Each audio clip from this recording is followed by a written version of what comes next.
Welcome back to Sunrise Daily. We're keeping our focus on the development within the NNPC and those allegations. We've got Mr. Ivie, the Executive Director of Corruption Observatory. Thank you for coming on again today. Thank you for having me.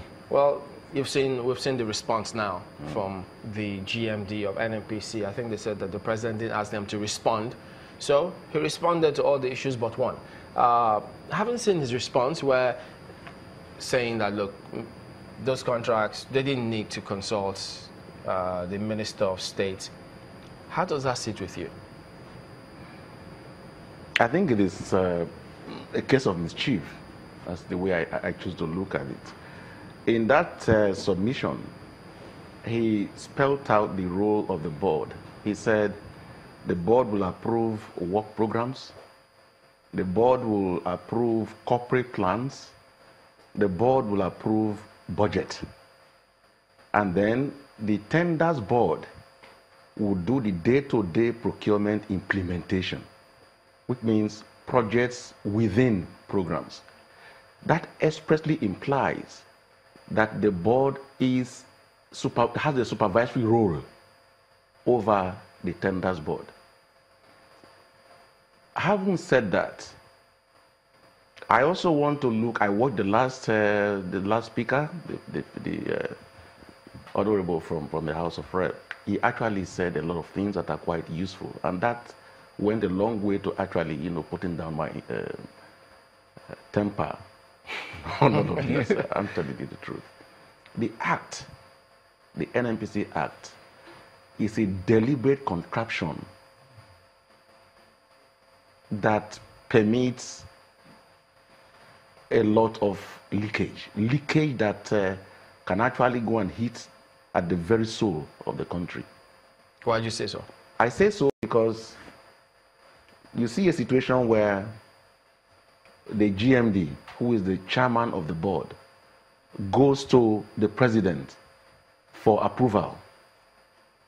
That expressly puts the nation's purse in the hands of two people or two offices. And this we're talking about is about 80–90% of the revenue of Nigeria. Who are the two people? The two people will be the office of the GMD and the office of the president. In a democracy, that's not allowed at all. It's not good. We're looking at the very soul of this country. And when you look at an agency such as the NNPC, you want to agree that expenditures should be a situation that a robust board would look at. For me, as a practitioner of anti-corruption, if you want to say, okay, go and do corruption risk assessment on the NNPC and give us some kind of solutions, to what I would say is the board should be expanded. The NNPC board should be expanded to even be like a quasi-commission. Is it expanding the board, or in addition to that, their roles and their function as well should also be looked into again? The role is clear. The function is clear. No, but if it says that the tenders board, they don't have to be consulted. That's not the spirit of the law. The spirit of the law says that the board has a supervisory role. Listen, the board approves work programs. The board approves corporate plans. The board approves budget. Yeah. Why the tenders board does the day-to-day implementation of these procurement things? It's like a project within a program. Expressly, the board has a supervisory role. And again, there has to be synergy between the tenders board and the governing board for any kind of massive procurement to take place. So if Baru says, the law says he does not need to consult the tenders board, the governing board, before going into this massive procurement, it's pure mischief. So what would you consider massive, the 25 or at 20 threshold? Which they say at 20 threshold, 25 is the whole sum. They are breakdowns. I think about 4 or 5 contracts that made up that 25. So even each one of that, any one that is above $1 billion, Look at it. Why would there be a change in the organogram of an agency without the input of the governing board? Let me draw your attention to the fact that the NNPC is not the only agency of government that has a governing board. There are other agencies of government. So go do your findings, and you'll find out that, yes, there's always synergy between the management of those agencies and the governing board. Because it's expressly implied from what Barrow has said, the spirit of that law says the governing board has supervisory role over the management of the NNPC. So you're saying Barrow, in his response, indicted himself? Clearly, because he says the board has the function to approve work programs. Work programs. You know the import of that? The board has responsibility to approve corporate plans. The board has responsibility to approve budgets. So why wasn't he now talking to the board? Why was he going up to the president? It's mischief, and that mischief is given impetus by the fact that the law, the act of the NNPC, is a deliberate contraption to bleed Nigeria dry. I'm not talking about Buhari administration. It's been there from the days of Riwan Olukman.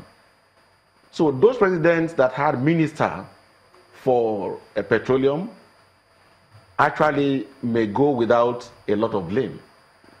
But those who become minister for petroleum, the president becoming a minister for petroleum, you see that has a lot of credence is being led to that fact that, look, there's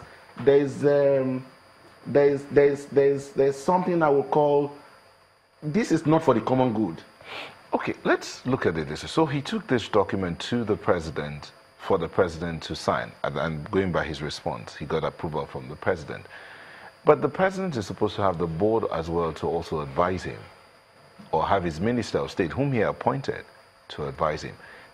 Is there a missing link between the Minister of Petroleum Resources, the Minister of State for Petroleum Resources, and the board? Is there a missing link there that the GMD is riding on? Is what? Is there a missing link that the general manager of the NNPC, Barrow, is riding on? That missing link would be the NNPC Act itself as it pertains to procurement activities. Because the Act says, for this threshold, and again, let me also make this very clear. It said the corporation shall proceed to the president to get approval. The Act did not say the GMD. The Act did not say the accounting officer. The Act says the corporation shall seek approval from the president. I think that's in his capacity as Minister of Petroleum. But he also says, or the Federal Executive Council, that's part of the statement. Depending on the threshold that they are handling. The question now would be, who is the corporation? You have a supervisory board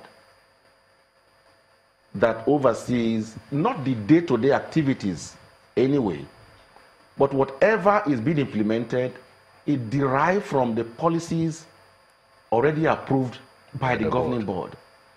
Because the governing board exercises direction and control.